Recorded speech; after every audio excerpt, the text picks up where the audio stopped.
மாலை வணக்கம். முக்கியமாக press, social media, television channels, என்னோட டார்லிங் குஷ்பு, என்னோட இன்னொரு டார்லிங் விஜய் ஆண்டனி, சுந்தர் சார், எல்லோருக்கும் வணக்கம்.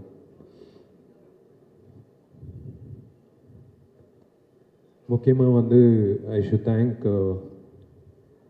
சார் சொன்ன மாதிரி ஜெமினி ஸ்டுடியோஸ் திரும்ப வரணும் இன் ஃபுல் ஃப்ளெஜ்.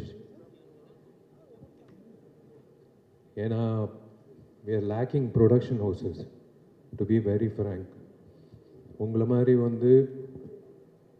ஃபுல் ஃப்ளெஜ்டாக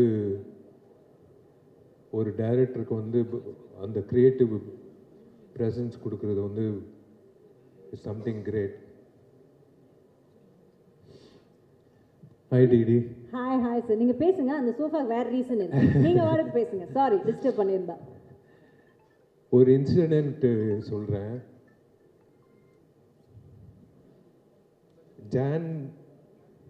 ஜனவரியில் இந்த வருஷம் பெஸ்ட் ஆக்டர் அவார்டு கிடைக்குதோ இல்லையோ, எனக்கு பெஸ்ட்டு சிங்கர் அவார்டு கிடைக்கும்னு நினைக்கிறேன். Thanks to Vijay Antony. ஏன்னா ஒரு காமெடி நடந்தது. இவங்க ரெண்டு பேர் சுந்தர் சாரும் விஜய் ஆண்டனி உள்ள பேசிட்டு இருந்தாங்க. ஜி இந்த பாட்டு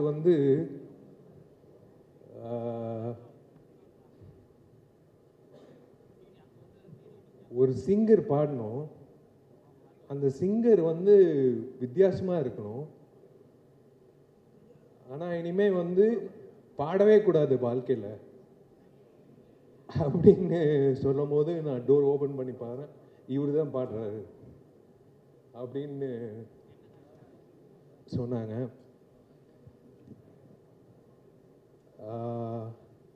விஷால் சார், இந்த கதை சொல்லும்போது அவங்க ரெண்டு பேரையும் மேலே கூப்பிட்டுலாமா? நீங்க என்ன நினைக்கிறீங்க? Why don't we sit down and have a chat about this? Please வாங்க.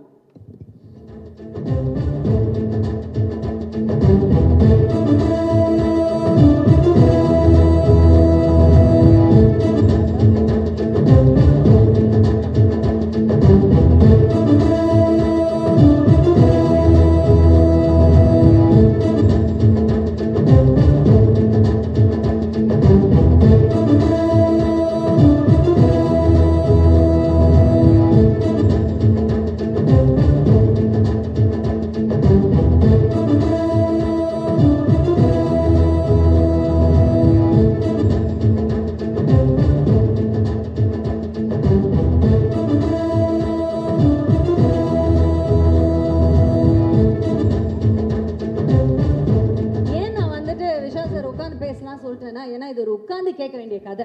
ஏன்னா ஒரு சாதாரண சிங்கர் கிடையாது இல்லையா, ஒரு மகத்தான சிங்கர்.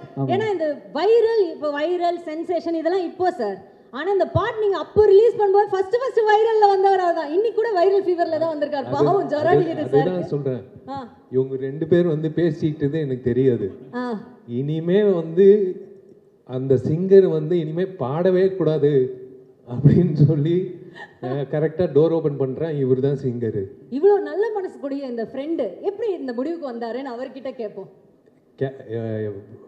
ராஜா, எனக்கு ராஜா தான் தெரியும். விஜய் ஆண்டனி எனக்கு ராஜா தான் தெரியும். நாங்க காம்போசிஷன் ஹாஸ்டல் டேஸ்ல பண்ணிட்டோம். ராஜா கிட்ட ஒரு ஒரு சீன் சொல்லுவேன். ராஜா கம்போஸ் பண்ணுவாப்ல. ரொம்ப கஷ்டப்பட்டு வந்திருக்காப்ல. சாதாரண விஷயம் இல்லை, ரொம்ப கஷ்டப்பட்டு வந்திருக்காப்ல. But I hate a feeling that he is going to make it. ஏன்னா அந்த talent it was like unbelievable. அந்த டைம்லே, காலேஜ் டைம்லே, the variation he used to give in music. Yeah.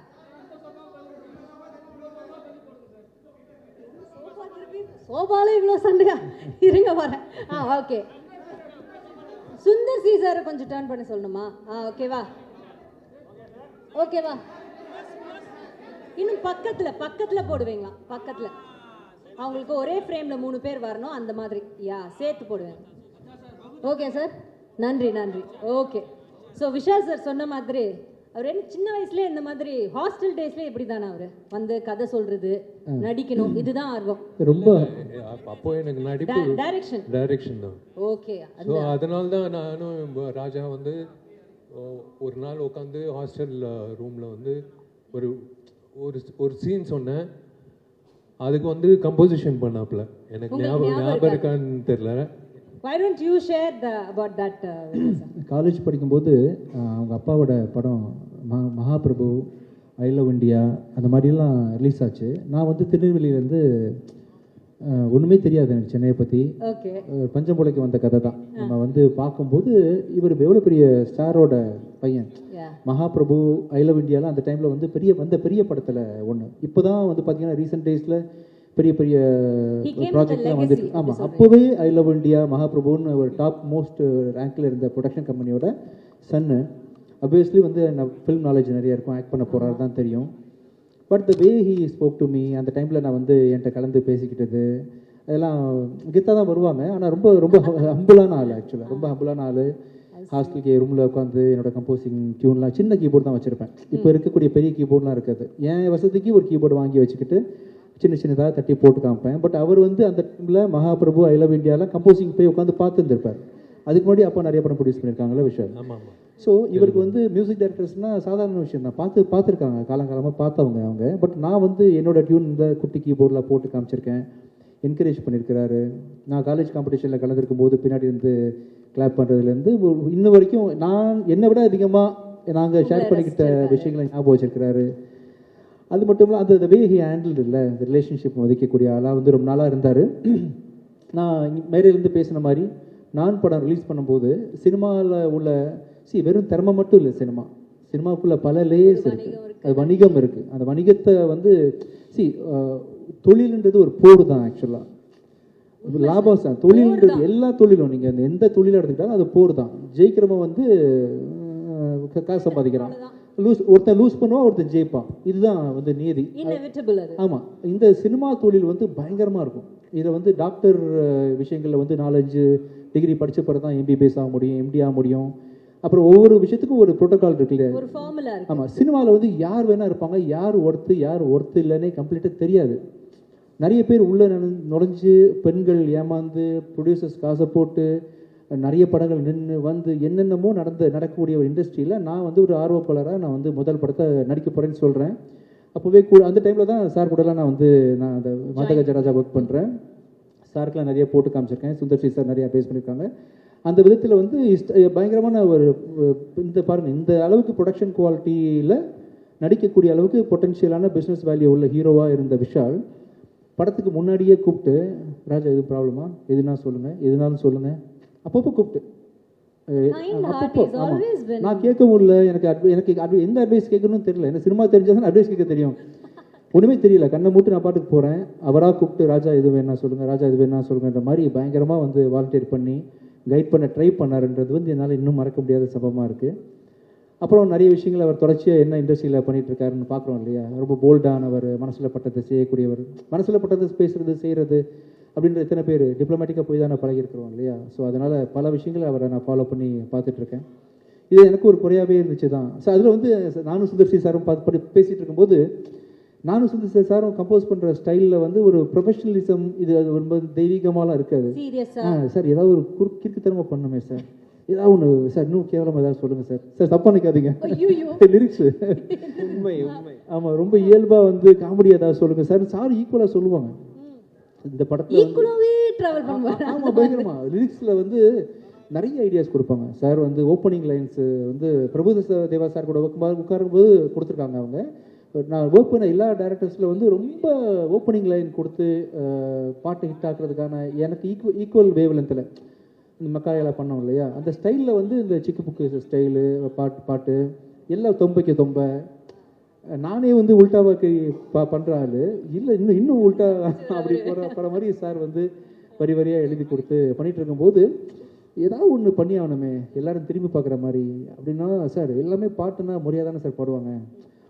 ரொம்ப அதாவது கர்நாடிக் சிங்கர்ஸு, கர்நாடிக் வித்வான்கள்லாம் இதை பார்த்து வந்து தலைவலியில் என்னடா ஆச்சுன்னு சொல்லி மண்டை வெடிச்சு சாகணும். அப்படி ஒரு சாங் கம்போஸ் பண்ணுவோம் சார் அப்படின்னோடனே, சரி இசைக்கு இப்படி ஒரு சோதனை, இசைக்கு ஒரு சோதனை, மண்டை வெடிச்சு சாகணும். உண்மையில தான் இது கர்நாடிக் படிச்சவன் இதை கேட்டா அவன் வந்து கொலவரியில வந்து என்ன வந்து கொன்றுணும். கர்நாடிக் படிச்சவன் காரேத்தி கொல்லணும், இந்த மாதிரி வெறியோட இருந்திருக்காங்க. அப்படி ஒரு சாங் கம்போஸ் பண்ணணும். ஆனா விஜய் சினிமாவில் கூட அப்படி ஒரு டைமிங் கிடைக்காது. ஏன்னா கவுண்டமணி எல்லாம் வந்து டயலாக் பஞ்ச் டெலிவரி டைமிங் சொல்லுவாங்களா, அதை விட டைமிங் என்னன்னா, நானும் அவர் விஜய் பேசிட்டு இருக்கோம். இந்த வாய்ஸ் ஆனது இதுக்கு முன்னாடி ஒரு கொடுமையான வாய்ஸ். இதுக்கு முன்னாடி யாரும் இந்த வாய்ஸை கேட்டிருக்க கூடாது, இந்த வாய்ஸ் இதுக்கு முன்னாடி எதுவும் பாடிருக்க கூடாது, இனிமேல் லைஃப்ல இதுக்கப்புறம் பாடவே கூடாது. அப்படி ஒரு வாய்ஸ் வேணும். எங்க பிடிக்கிறதுக்கு போது டக் டக்குன்னு கதை தோறது விஷால் என்ட்ரி, சார் சாங் ரெடியா? ஆனா அந்த வீடியோலயும் அது இருக்கும்ல சார். ஆமா, ஆனா என்னன்னா ஒரே அட் அ டைம் நானும் விஜய் ஒருத்தங்க மூஞ்சி ஒருத்தங்க பார்த்துட்டோம், 2 பேர் மைண்ட் ஸ்ட்ரைக் ஆச்சு, வாய்ஸ் கிடைச்சிருச்சு. ரொம்ப சிறப்பாக இருந்துச்சு அவரோட என்ட்ரியும், அவர் பாடினதும். சிங்கிள் டேக் ஆர்டிஸ்ட் கேள்விப்பட்டிருக்கீங்களா? அதே மாதிரி சிங்கிள் டேக்ல பாடுற சிங்கர். ஆமா, என்ன சொதப்புன்னு முடிவு பண்ணிட்டோம். ஒருவேளை செகண்ட் டேக் போகும்போது நம்ம பெர்ஃபெக்ட்டா பாட்டா, ஓகே பெர்ஃபெக்ட்டா பாட்டா தப்பாயிரும் இல்லையா? என்ன சார் சொல்றீங்க? அதனால வந்து அதுல ஒரு ஹைலைட் நீங்க நம்ப மாட்டீங்க, அந்த சாங் வீடியோலயே வரும் ஒரு ஐட்டம் வரும், ஒரு ஐட்டம் வரும். அது உண்மையாவே இவரு போட்டது, ஆலாபனா இவரே. சார் இங்க ஒரு ஐட்டம் போட்டாரோ, நாங்க ஷாக்கு வெளியில. என்ன பெரிய ஐட்டம்காரரா இருப்பாரு. அதாவது நிலா காயத்துல ஜானகி அம்மா போட்ட ஐட்டத்தை விட ஒரு பிரமாதமா ஒரு சங்கதியை போட்டாரு. அதனால வந்து மறக்க முடியாத ஒரு சாங் தான் அந்த சாங். இப்ப நம்ம தட்டி திரும்ப எழுப்பி கொண்டு வந்திருக்கோம். கண்டிப்பா அது வந்த டைம்ல பயங்கர வைரல் ஆச்சு. அப்போ உங்களுக்கு பயங்கரமான என்ன சொல்றது கால்ஸ் எல்லாம் வந்திருக்குமே உங்க ஃப்ரெண்ட்ஸ் கிட்ட இருந்தெல்லாம். யாராவது உங்களை பயங்கரமா ஏதாவது நீங்க ஒன்று எதிர்பார்த்தீங்களே, இந்த பாட்டு வந்தோடனே எல்லாரும் டென்ஷன் ஆகணும்னு, அப்படி டென்ஷன் ஆகி உங்களை திட்டினது யாராவது ஞாபகம் இருக்கா உங்களுக்கு? இல்லை, எங்க வீட்லயே வந்து எதுக்கு இந்த விஷ பரீட்சை பண்ற அப்படின்னு கேட்டாங்க. மை டியர் லவ்வர் அப்படின்னு பாடும்போது, இந்த பாட்டுக்கு நீங்க தான் சார் லிரிக் ரைட்டர் ஆக்சுவலா. இந்த பாட்டு பாவிஜய். ஆனா இன்னொரு இதுல ஒரு விஷயம் சொல்ல ரகசியம், இந்த பாட்டெல்லாம் பாடி உண்மையாவே நாங்களும் எதிர்பார்க்கல, ரொம்ப நல்லா வந்துருச்சு. அப்போ வைரல் ஆயிடுச்சு. ஆனா அதுல என்ன ஒரு விசேஷம்னா, விஷால் தன்னை உண்மையாவே சீரியஸா பாடகர் நினைச்சுக்கிட்டாரு. இன்னும் அவர் நினைச்சுக்கிட்டு இப்ப நேத்து கூட சொன்னாரு, சார் கண்டிப்பா பாருங்க ரிலீஸ் ஆனா பாட்டுக்கு ஒரு அவார்டு கொடுப்பாங்க அப்படின்ட்டு. சரி, இப்படி உங்களை இல்ல அந்த சாங் வந்து மேக்கிங் எக்ஸ்ட்ராடினரியா இருக்கும். It's a climax song. அது இப்போ காட்ட முடியாது சுந்தர் சார் சொன்னாரு. பட் இட்ஸ் அது என்ன சொல்றது, என்னையே நான் பெருமையா சொல்லிக்க கூடாது. சொல்லுங்க சார், எங்களுக்கு தேவை. எங்களோட ஆளெல்லாம் பாருங்க, அங்க ஒவ்வொரு அங்கிளும் எப்படி வெயிட் பண்ணிட்டு இருக்காருன்னு.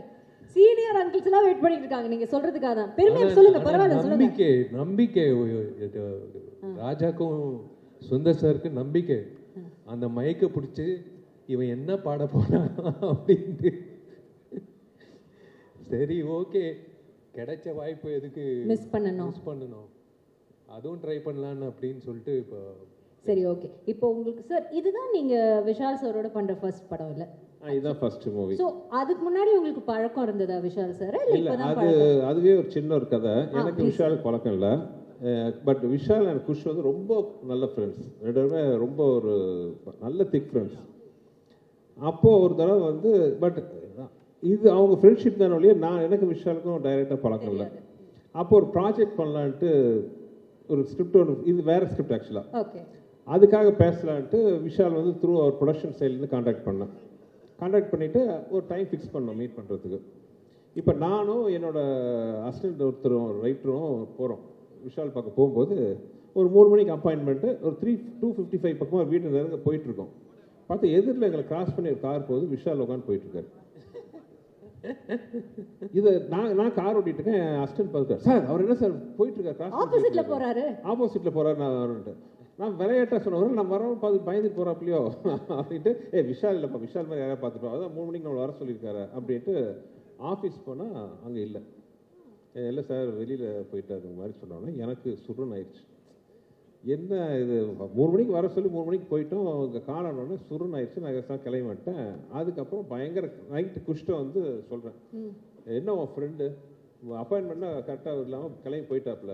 எங்க மேமக்கா இல்லை குஷ் அப்பாயின்மெண்ட் கொடுத்துட்டு கிளம்பி போயிட்டாரு. இவர்தெல்லாம் ஒரு ஃப்ரெண்ட் அவனுக்கு அப்படின்னு. இல்லைங்க விஷால் அப்படியெல்லாம் இல்லை, நான் பேசுகிறேன் அப்படின்னு. அதெல்லாம் ஒன்றும் பேச வேண்டாம், நீ எதுக்கு பேசுகிற அப்படின்னு அதோட கட்ட. அதுக்கப்புறம் விஷால் கூட எந்த வித டச்சும் கிடையாது எனக்கு. இது நடந்து ஒரு 2 மாதம் பக்கமாக ஆயிடுச்சு. ஆனதுக்கப்புறம் ஒரு ஃபங்க்ஷன், ஒரு காமன் ஒரு ஃபங்க்ஷன். இன்னும் கரெக்டாக சொல்ல போனோன்னா அது வந்து அம்மா எம்என் ராஜம்மாவோட ஏதோ அவங்களோட சம்மந்தப்பட்ட ஒரு ஃபங்க்ஷன். அந்த ஃபங்க்ஷனில் பார்த்தீங்கன்னா நாங்கள்லாம் பேசிட்டு இருக்கோம். பார்த்தா விஷால் என்ட்ரி. எனக்கு சுருணாது, யார் முகத்தை காலம்பூரா பார்க்கக்கூடாதுன்னு நினைச்சோமோ அந்த முகம் எடுத்தோமோ, ஆமாம் அந்த முகம் நிற்குதுன்ட்டு நான் முகத்தை தூக்கிட்டு அந்த பக்கம் போயிட்டேன். சரி விஷால் வந்து ஃபங்க்ஷன் அட்டன் பண்ணிட்டு போயிடுவாருன்னா it's such a nice soul. அந்த மாதிரி இந்த மாதிரிலாம் தங்கமான கேரக்டர் பார்க்க ரொம்ப அபூர்வம். ஃபங்க்ஷன் வந்தவர் தூரத்தில் என்னை பார்த்தோன்னே அத்தனை கூட்டத்தில் நடுவில் பூந்துக்கு வந்து நேராக கையை பிடிச்சி சொன்ன ஃபர்ஸ்ட் வார்த்தை சாரி. அன்றைக்கி ஆக்சுவலாக ஒரு மெடிக்கல் எமர்ஜென்சி அவங்களோட சம்மந்தப்பட்ட ஒரு இடத்துல, அதுக்காக அர்ஜென்ட்டாக கிளம்பி போயிட்டார். அதுக்கப்புறம் காண்டாக்ட் பண்ண ட்ரை பண்ணார், காண்டாக்ட் பண்ண முடியலைங்கிற விஷயம். சார் சாரி சார், நீங்கள் எப்போ சொல்லுங்கள், நான் வந்து உங்களை மீட் பண்ணுறேன் அப்படின்னாரு. அன்றைக்கி ஆரம்பித்த நட்பு தான். அன்றைக்கி ஆரம்பித்த நட்பு. அதில் அந்த மீட்டிங்க்கு அப்புறம் அப்படியே பழகும் போது தெரிஞ்சது என்ன ஒரு நல்ல ஒரு சோல் அப்படின்னு. அதாவது எத்தனையோ ஹீரோ கூட ஒர்க் பண்ணியிருக்கேன். கார்த்திக் சாரை எப்பவுமே என்னோட அண்ணன் சொல்லுவேன். நான் நடித்த ஹீரோவில் வந்து கார்த்திக் சார் வந்து என்னோட அண்ணன்னா, என்னோட தம்பி வந்து விஷால். அதுக்கப்புறம் ஆரம்பித்த நட்பு இந்த நிமிஷம் வரைக்கும் தொடருது. ஸோ ஒரு சண்டைன்னு சொல்ல நான் நினச்சிக்கிட்டேன் அப்படின்ட்டு அப்படிதான் ஆரம்பிச்சோம். ஆனா இன்னைக்கு குடும்பத்துல ஒருத்தர் மாதிரி தான். உங்க பிள்ளைங்கள் கூட ஒரு அன்பான ஒரு மாமா தான் அவர், இல்ல விஷால் மாமா தான். ஸோ விஷால் சார், உங்களுக்கு வந்து ஞாபகம் இருக்கா அவரோட ஏற்பட்ட அந்த நட்பு? அதை பத்தி ஏதாவது யூ வாண்ட் டு ஷேர்?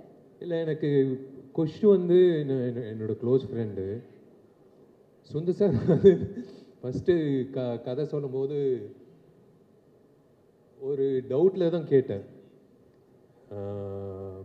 வேறு கதை சொன்னீங்களே, வேறு கதை சொன்னீங்க. அதுக்கப்புறம் வந்து அப்படியே கண்டினியூ ஆச்சு, ஏதோ வந்துருச்சு. ஆமா, இவ்வளோ நேரம் உங்களை பற்றி தான் பேசிட்டு இருந்தோம்.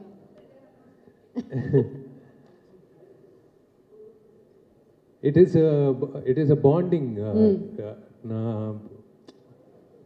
I deserve to be part of that family. எனக்கு அந்த 2 பொண்ணுங்களும் பிடிக்கும், குஷும் பிடிக்கும், சுந்தர் சாரும் பிடிக்கும். I feel that I'm part of the family. Definitely you are. Yeah. And that's such a nice feeling, right? Yeah. They're always there. எப்பவுமே வந்து பாசிட்டிவாக ஃபோன் பண்ணி கேட்பாங்க, என்ன பண்ணுற, என்ன பேசுகிற. குஷ் வந்து நான் இழுத்துட்டேன் நடிகர் சங்கத்துக்கு. குஷ் நீ வரணும், நடிகர் சங்கத்துக்கு வரணும். சரி ஓகே வந்துடுறேன். அண்ட் அவங்க ஐ திங்க் யூனோ யார் சொன்னால் இன்னைக்கு கூட for example is running a very high fever. But யாருக்காகவும் வந்திருக்க ஐ டவுட். பட் சுந்தர் சார்னா I think he is come like really high fever is running. Thank you so much for that. And இப்போ வந்துட்டு அதுக்கப்புறம் உங்களுக்கு இது ஒரு படம் பண்ணி முடிச்சாச்சு. பட் சார் வந்துட்டு எப்பவுமே வந்து பார்த்தீங்கன்னா அவர் வந்து ஒரு 40 நாள் ஷூட்டிங்னா 40 நாளில் ஷூட்டிங் முடிஞ்சிடும். 39 நாள் 38 நாளில் கூட முடிய வாய்ப்பு இருக்கே தவிர 41க்கு மட்டும் அது போனதா சரித்திரமே கிடையாது. அதுக்கப்புறம் இவ்வளோதான் போஸ்ட் ப்ரொடக்ஷன். அதுக்கப்புறம் இந்த டேட் ரிலீஸ்னா சாருக்கு ரிலீஸ் ஆகும். அப்படி அவரோட கெரியரில் ஐ திங்க் அவர் மிஸ் பண்ண ஒரே ஒரு படம் இதுதான். மக்களுக்கு எல்லாருமே, அவரோட ரசிகர்கள் எல்லாருமே இது ஒன்று மட்டும் மிஸ் ஆயிடுச்சு. ஏன்னா அந்த time you know what we remember, MGR பயங்கர காமெடியாக இருக்கும். ஐயோ அந்த கிளைமேக்ஸ்க்கு முன்னாடி ஐயோ பயங்கர காமெடியாக இருக்கும். ஒரு 15 மினிட்ஸ் இருக்கு ஒரு சீக்வன்ஸு. நான், சந்தானம், ராஜேந்திரன், மனோபாலா சார். அது ஹேட்ஸ் ஆஃப் டு இல்ல, அவரோட கிரியேட்டிவிட்டிக்கு ஹேட்ஸ் ஆஃப் டு. அது வந்து கண்டிப்பாக வந்து 100% வந்து எல்லாரும் சிரிச்சுட்டு வெளில வருவாங்க. Extraordinary comedy. அது சொல்லக்கூடாது. But it is a wonderful journey working with him. அதுக்கப்புறம் அவ்வளோ படம் பண்ணிட்டீங்க யூனோ, அதுக்கப்புறம் நீங்க 2 படம் பண்ணீங்க யூனோ, அண்ட் நீங்க சார் சந்தானம் சார் காம்பினேஷன். ஆக்சுவலாக இந்த படத்தில் அது ஒரு சந்தோஷமான விஷயம். ஏன்னா ஆக்சுவலாக இந்த மதகஜராஜா டைட்டில் நாங்கள் வச்சது வந்து ஆக்சுவலாக வேற ஸ்கிரிப்ட் அது. ஓகே. ஆக்சுவலாக ஒரிஜினல் நாங்கள் ஆரம்பித்த படம் வேறு, பட் அது கொஞ்சம் டஃப்பான ஸ்கிரிப்ட். அது ஹீரோ வந்து 3 கேரக்டர் அப்படின்னு ஆரம்பித்தோம். அதுக்கப்புறம் தான் படம் கொஞ்சம் ஷூட்டிங்க்கு கொஞ்சம் முன்னாடி தான் வந்து இந்த ஸ்கிரிப்ட் பண்ணலாம், அதோட இது நல்ல கமர்ஷியல் என்டர்டெய்னராக இருக்கும்ட்டு நானும் இங்கே வெங்கட் 2 பேர் இப்போ இந்த காமெடியெல்லாம் சொல்கிறீங்க பார்த்தீங்களா, உட்காந்து மண்டையை பிச்சுக்கிட்டு உருட்டி அதுன்ட்டு. என்ன ஒரு நல்ல ஒரு இன்ட்ரெஸ்டிங்கான விஷயம் அபவுட் மதகஜராஜன்னா, இப்போ பிஸியான ஹீரோவாக இருக்கிற சந்தானம், அது இது என்னது சொல்றது, விண்டேஜ் சந்தானம் இருக்காரு பார்த்தீங்களா, யூமா ஒரு பேரலாம் படம் ஃபுல்லாக. அதுக்கு முன்னாடி வந்து சந்தானம் எங்கட வந்து கலகலப்பு பண்ணார் தீயா வேலை சென்குமார். உண்மையை சொல்ல போனால் அந்த 2 படத்துலையும் பார்த்தா 5 நாள் தான் ஒர்க் பண்ணியிருந்தார்.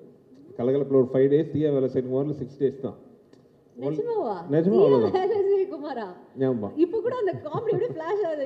யுவன் சங்கர் ராஜா அப்படிம்பாரு, நான் கருப்பு ராஜாவா வேலை. ஆமா, நாகூர் பிரியாணி உளுந்தூர்பேட்டை நாய்க்கு தான் அது கிடைக்கும் பாருங்க இப்போ வரைக்கும். ஆமா, பட் இந்த படத்துல பாத்தீங்கன்னா சந்தானம் த்ரோட்டா இருப்பாரு. த்ரோட்டா இஸ் அப்ப இதுக்கப்புறம் தான் அரண்மனை பண்ணீங்களா சார்? இதுக்கப்புறம் அரண்மனை. ஓகே, அதுலயும் அவர் த்ரோட்டா இருப்பாரு. Okay okay. ஸோ அந்த விண்டேஜ் சந்தானம், அப்புறம் விண்டேஜ் விஜய். ஏன்னா விண்டேஜ் விஜய் அவர் இந்த மாஸ் சாங் பார்க்கும்போது எனக்கு வயிற்றுச்சா இருக்கு. என்ன இந்த சாங்லாம் இந்த மாதிரி பாருங்க, கண்டிப்பா சார் கேட்கும் போது. இன்னொன்று அவரோட மியூசிக் மட்டும் இல்ல, அவரோட வாய்ஸ், பேக்ரவுண்ட், அந்த வாய்ஸ், அந்த கடைசி தொம்மைக்கு தொம்மை சாங், அவரோட வாய்ஸ், அந்த ஐ எனர்ஜி, அந்த எனர்ஜியில பார்த்து தான் விஷால் ஆடின டான்ஸ் பாருங்க, என்ன எனர்ஜெட்டிக்கா இருக்கும். விஷாலே பார்த்து ஆச்சரியமா பார்க்குறேன், என்ன நான் இந்த ஆட்டம் ஆடி இருக்கேன். உண்மையிலேயே எனக்கே ஞாபகம் இல்லை. Vintage Santhanam, vintage Vijay. Luckily பார்த்தீங்கன்னா எல்லாரும் இப்போ வந்து அதோட ஒரு படி மேலே, இன்னும் நல்லா சந்தோஷமா இருக்கும். So it's like looking back at our college days. நான் காலேஜ் போல, looking back our school days. Sir actually இன்னொரு விஷயம் கூட சொல்லணும் இந்த இடத்துல, 2 ஹீரோயின்ஸ் இப்போ அவங்க ஹீரோயின்ஸா நடிச்சிருக்க இவ்ளோ நாட்ல அப்புறம் there also you know in higher level, they still in the current industry and they doing so well. அதையும் நம்ம கண்டிப்பா we have to mention at this point நினைக்கிறேன். அதான் ஊட்டியில குறிஞ்சி பூ வந்து 12 வருஷத்துக்கு ஒரு வாட்டி பூக்கும். அந்த மாதிரி வந்து மதகஜராஜா வந்து 12 வருஷம் கழிச்சு அப்படியே ஃப்ரெஷ்ஷா இருக்கும். ஆமா, பழைய படம் மாதிரியே இருக்காது. நீங்க பார்த்திருக்கீங்க கண்டிப்பா. when we saw that we felt that. I have to thank Richard and Srikanth sir. Richard வந்து உழைச்ச உழைப்பு, ஸ்ரீகாந்த் சார்